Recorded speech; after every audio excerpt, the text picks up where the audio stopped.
Reports of abuse and inhumane conditions in federal immigrant detention centers prompted California's Attorney General to take over control and monitoring of the facilities this year. Immigration and Customs officials say any past problems have been fixed and invited us to see for ourselves. Only on 5, Alan Martin got a rare inside look. It looks like a prison, but it's not.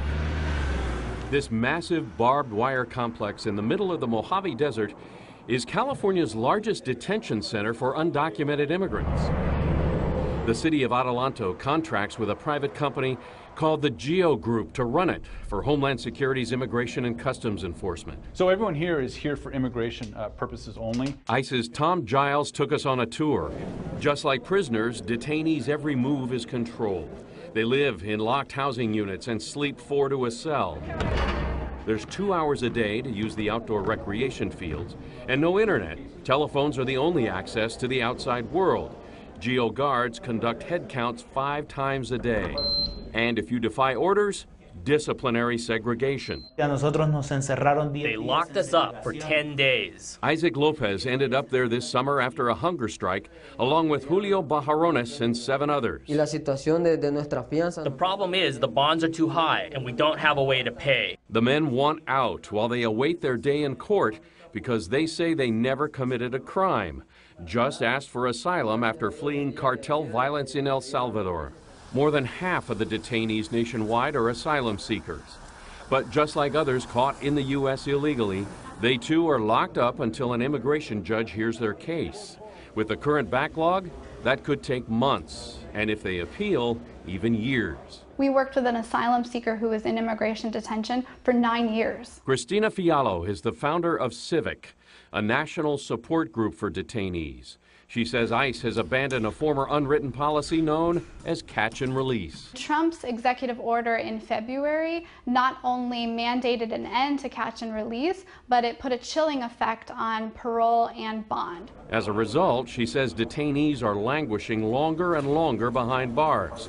We asked ICE's Tom Giles about that. Nothing's really changed. Our parole requirements are still the same. ICE also has discretion to issue bonds without approval from a judge, but the agency doesn't keep a tally. For the GEO Group, longer stays mean more money because ICE pays an average of $125 a day per detainee. Plus, detainees do most of the work for $1 a day. Most of the detainees here do work. Again, it's voluntary. We don't make people do that, but they take pride in what they do. Taxpayers are footing the bill, but largely kept in the dark about how their money's being used. That's because privately run facilities don't have to comply with public records laws. For instance, during the hunger strike in June, Julio told us he and the other strikers were pepper sprayed and beaten. They beat me in the knees, stomach, elbows. They treated us like animals. Nos hicieron bañarnos con agua caliente. They doused us with hot water.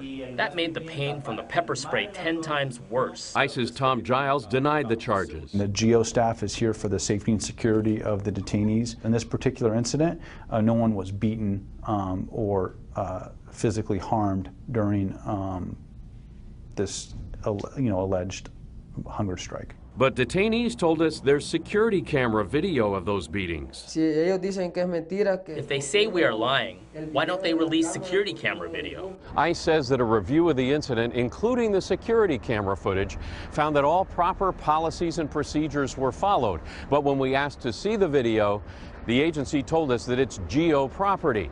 We're still waiting for a response from the GEO Group. I've heard horror story after horror story, and for us, it's important that we finally have some much-needed transparency. Senator Ricardo Lara introduced a bill earlier this year that would prevent local officials from contracting with companies to build or expand immigrant detention facilities. These companies are strictly money-making machines that depend on incarcerating immigrants. They don't care what their case is or who they are, and so they're just dumping everybody together. Meanwhile, there's good news for our 2 detainees. A coalition of immigrant rights groups crowdfunded to pay their bonds and free them, allowing Julio to reunite with his wife and a newborn son. It's been almost 4 months since they separated us.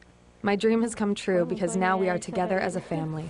Now they just wait and hope for their asylum request to be granted. Alan Martin, KPIX5.